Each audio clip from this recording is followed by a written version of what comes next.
My name's Maria Avila. I came to Medwell because I wasn't able to walk properly. I had a lot of pain, and I traveled an hour and a half from Atlantic City to get here because back home I had not been able to get the right therapy that's going to help me, that has helped me. Here at Medwell, I've been coming here for a month and 2 weeks, and my legs are getting better, stronger. I feel a lot better. And the therapists here are very nice.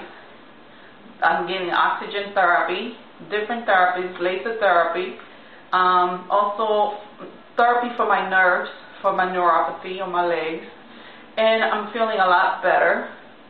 And it's been great coming here at Medwell. I'm really glad that I found this place and that I'm here. So I encourage anybody to come here at Medwell and get themselves straight and get your life back.